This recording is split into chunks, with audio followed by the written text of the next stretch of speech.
요한복음 18장 12절에서 27절의 말씀으로 고난주간 특별 새벽 기도의 첫째 날 말씀을 우리가 함께 묵상하도록 하겠습니다.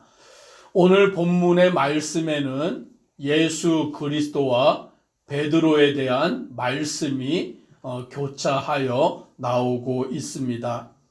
예수 그리스도는 세상의 권세를 잡은 자들, 종교 지도자들과 세상의 정치 지도자들, 그들의 손에 결박당하시고 잡히시는 것을 보게 되고, 베드로는 멀찍이서 예수님을 따라가는 그 모습을 보게 됩니다. 예수 그리스도의 모습과 베드로의 그 모습 가운데 오늘 우리는 우리의 삶의 모습들을 함께 발견하기를 소망합니다. 예수 그리스도는 결박을 당하셨습니다. 12절의 말씀에 보니까 이렇게 말씀합니다. 같이 함께 읽습니다.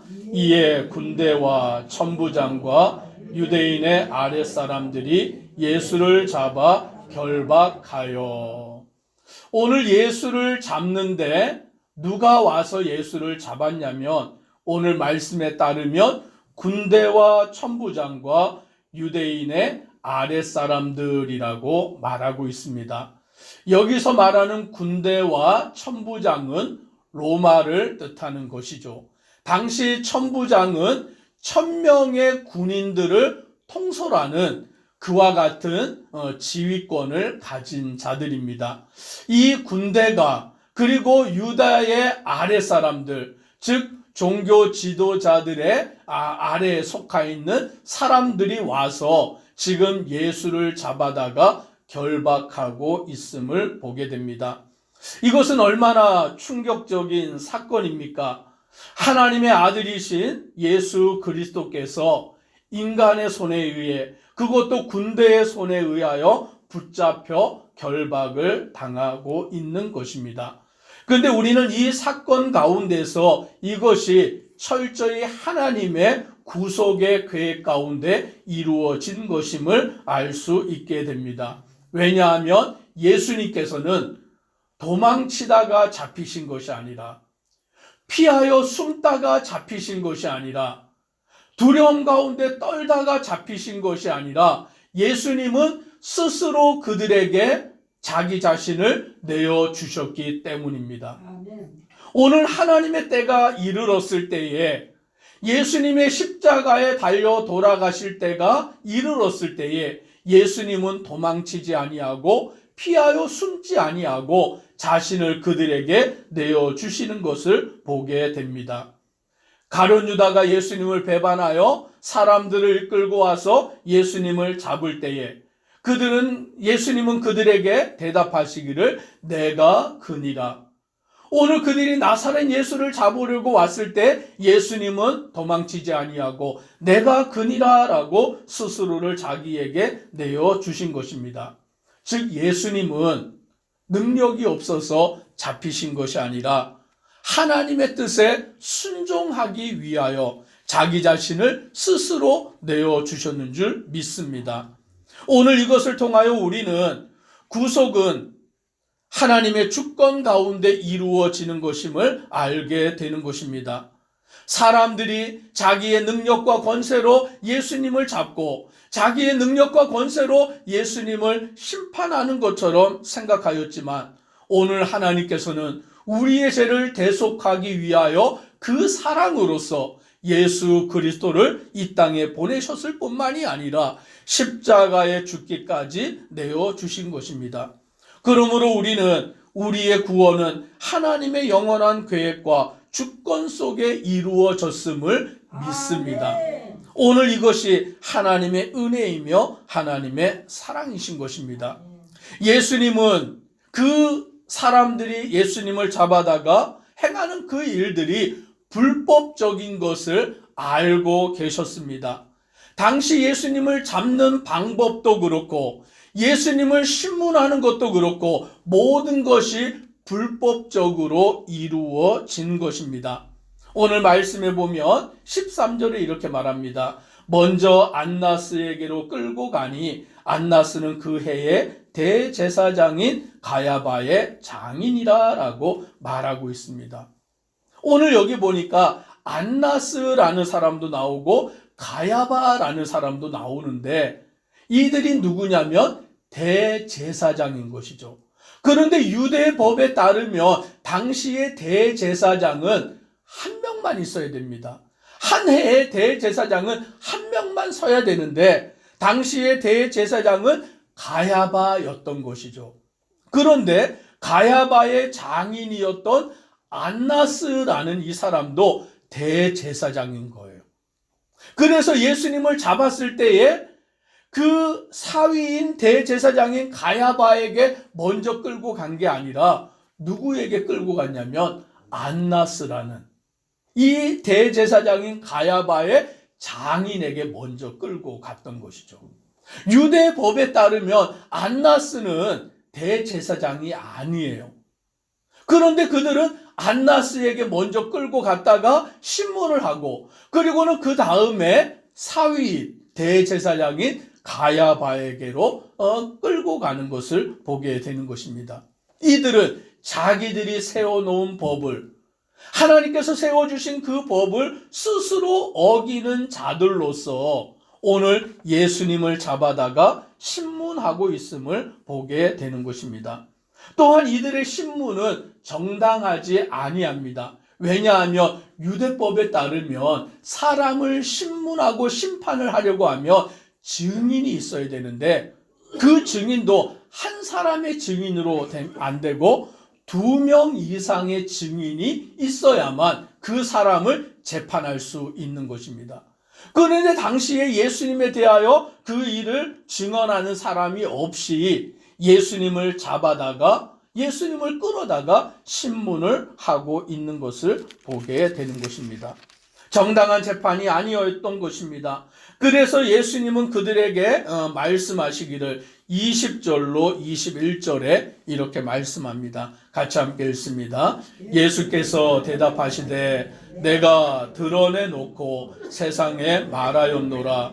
모든 유대인들이 모이는 회당과 성전에서 항상 가르쳤고 은밀하게는 아무것도 말하지 아니하였거늘 어찌하여 내게 묻느냐. 내가 무슨 말을 하였는지 들은 자들에게 물어보라. 그들이 내가 하던 말을 아느니라. 아멘. 예수님은 숨어서 가르치지 아니하셨어요. 예수님은 유대인들이 모이는 회당에서 가르치셨고 예수님은 유대인들이 모이는 예루살렘 성전에서 드러내어놓고 하나님의 말씀을 전하고 가르쳤던 것입니다. 그러니 예수님의 말씀을 유대인들이 다 들어서 알고 있는 것이죠. 그러니 예수님이 그들에게 말합니다. 21절에 어찌하여 내게 묻느냐. 내가 무슨 말을 하였는지 들은 자들에게 물어보라. 그들이 내가 하던 말을 아느니라. 즉 예수님의 말씀은 내 말을 들은 자들이 많고 그 말을 알고 있는 자들이 많으니 그들에게 물어봐라. 다시 말씀하면 증인을 세워라라고 말씀하시는 거예요. 지금 이들이 불의하게 행하고 있는 일, 불법적으로 예수님을 잡아다가 신문하고 있는 그 일을 예수님은 고발하고 있는 것이죠. 증인도 한 명도 세우지 아니한 채 어찌하여 나를 이렇게 신문하고 있느냐라고 예수님은 그들에게 되묻고 있다라는 것입니다. 그랬더니 그 아랫사람 가운데 하나가 자기의 손으로 예수님을 친 거예요.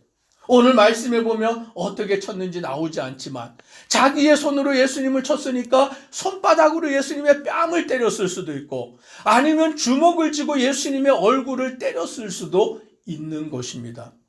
아무 죄 없으신 예수님을 증인도 없이 잡아다가 불법적으로 지금 신문을 하고 있을 뿐만이 아니라 사람이 예수님을 손으로 쳐서 어찌하여 네가 대제사장에게 이와 같이 하느냐라며 예수님을 향하여서 공격하고 있는 그 모습을 보게 됩니다. 오늘 예수님은 그들에게 분명히 밝히십니다. 23절을 우리 함께 같이 읽습니다. 예수께서 대답하시되 내가 말을 잘못하였으면 그 잘못한 것을 증언하라. 바른 말을 하였으면 내가 어찌하여 나를 치느냐. 예수님은 바른 말을 하고 계시는데 그들은 불법적으로 예수님을 신문하면서 자기들의 불법을 가리기 위하여서 예수님을 언제 잡았냐면 새벽에 잡아서 끌고 간 거예요.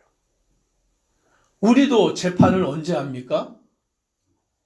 낮에 하잖아요. 오전과 오후 사람이 깨어서 활동하는 그 시간에 하지 밤에는 돌려보내잖아요. 그런데 지금 이들은 예수님을 언제 잡았냐면 새벽에 잡아다가 그 밤중에 새벽에 불법적으로 예수님을 신문하고 예수님 앞에 증인도 세우지 아니한 채 이와 같이 다급하게 예수님을 공격하고 있는 것입니다. 불의한 모습으로 불법적인 모습으로 자기들의 그 이익을 위하여 죄가 없으신 예수님을 이와 같이 잡아다가 행하는 그들의 모습 가운데 예수님은 내가 말을 잘못하였느냐? 잘못한 것이 있다면 그것을 증언해봐라. 바른 말을 하였다면 내가 어찌하여 나를 치느냐라고 하시며 예수님은 조금도 두려워하지 아니하시고 피하지 아니하시고 담대하게 하나님의 나라의 그 일들을 이루어 가시는 것을 보게 되는 것입니다. 오늘 우리들 예수님처럼 진리 가운데 담대히 서는 성도 되기를 주의 이름으로 축복합니다. 예수 그리스도의 진리를 붙들었을 때 도망치는 자가 아니라 숨는 자가 아니라 말씀 앞에 살아가기를 주의 이름으로 축복합니다. 이제 베드로의 모습을 교차하여 보여주고 있습니다. 오늘 지금 베드로는 어찌하고 있습니까? 멀찍이서 예수님을 따라가고 있던 그 가운데 다른 제자 한 사람이 대제사장과 친분이 있기에 그 집에 들어가지 못하고 있는 베드로를 여종을 시켜다가 그 대제사장의 집 마당에 들어오도록 베드로를 데려오게 하였습니다. 그런데 여종이 베드로를 데리고 오다 보니까 이 베드로가 예수님과 함께 있었던 제자인 것을 알게 된 거예요. 그래서 이 문지키던 여종이 뭐라고 말하느냐? 17절 우리 함께 같이 읽습니다. 문지키는 여종이 베드로에게 말하되 너도 이 사람의 제자 중 하나가 아니냐 하니 그가 말하되 나는 아니다 하고.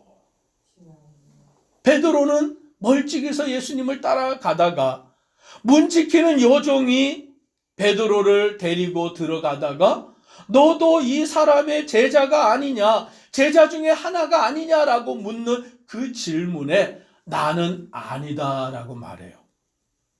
여종이 무슨 권세가 있습니까? 여종이 무슨 능력이 있습니까? 여종에 불과한데 그 여종이 너도 이 예수의 제자가 아니냐라는 그 말에 나는 아니다라고 부인을 하는 거죠. 만약에 자기가 예수의 제자다라고 말하면 이 여종이 자기도 저들에게 고발하여 자기도 잡혀서 신문을 당할까 두려워서 나는 아니다라고 그와 같이 발뺌을 하는 베드로의 모습을 보게 됩니다. 또 말하고 있습니다. 25절을 우리가 같이 함께 읽습니다. 시몬 베드로가 서서 불을 쬐더니 사람들이 묻되 너도 그 제자 중 하나가 아니냐? 베드로가 부인하여 이르되 나는 아니라 하니. 불을 쬐고 있던 그 가운데 새벽이니까 쌀쌀한 거죠. 불을 피워놓은 가운데서 무리들과 함께 불을 쬐고 있는데 어떤 한 사람들이 묻기를 너도 그 제자가 아니냐라고 물으니까 베드로가 아니다라고 그와 같이 두 번째로 부인을 하는 모습을 보게 됩니다. 세 번째로 26절에 또 이렇게 말합니다. 같이 읽습니다. 대제사장의 종 하나는 베드로에게 귀를 잘린 사람의 친척이라 이르되 내가 그 사람과 함께 동산에 있는 것을 내가 보지 아니하였느냐. 세 번째로 베드로가 예수님이 잡히실 때에 대제사장의 종의 귀를 칼로 잘랐어요. 그거를 지켜보고 있던 그 사람의 친척이 너 그 자리에 있지 않았느냐라고 베드로를 향하여서 물으니까 베드로가 또 부인하여서 나는 아니다라고 그와 같이 부인합니다. 세 번째 예수님을 모른다고 그렇게 부인하였을 때에 닭이 울었다라고 말씀합니다. 오늘 불의하게 잡혀서 불법적인 방법으로 신문을 당하시는 예수님은 도망치지 아니하고 예수님은 담대하게 진리 안에서 오늘 자신을 나타내고 계십니다.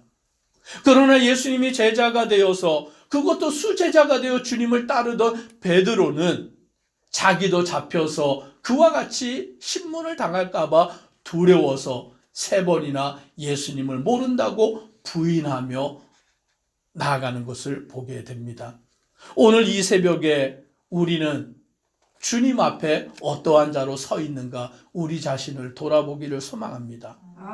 불의에 항복하는 자가 아니라 그 불법적인 세상에 무릎 꿇는 자가 아니라 오늘 예수님이 고난을 당하시고 십자가에 죽기까지 담대하게 그 길을 걸어가신 것처럼 믿음으로 주님의 길을 따라 살아가는 성도 되기를 주님의 이름으로 축복합니다. 기도드리겠습니다. 사랑의 하나님, 하나님께서는 우리를 사랑하셔서 독생자를 이 땅에 보내시고 친히 예수 그리스도께서는 우리의 모든 죄를 담당하여 십자가에 죽기까지 그 길을 걸어가십니다. 고난의 길입니다. 역경의 길입니다. 죄가 없으시지만 죄인으로 몰리시고 아무 잘못도 하지 아니하였지만 저들의 불법적인 재판 가운데서 예수님은 십자가에 달리는 길을 걸어가십니다. 그럼에도 예수님은 숨지 아니하시고 피하지 아니하시고 도망치지 아니하시고 하나님의 뜻을 이루시기를 위하여 그 길을 담대히 걸어가십니다. 반면에 베드로는 예수님을 3년 동안 따라다녔지만 예수님이 잡히시던 그 밤에 예수님을 모른다고 3번이나 부인하는 그와 같은 어리석은 자가 되어버린 것입니다. 오늘 우리는 주님의 진리의 말씀 안에 굳건히 서서 주만 바라보고 주만 섬기며 따라가는 믿음의 성도 되도록 은혜 더하여 주옵소서. 예수님 이름으로 기도드리옵나이다.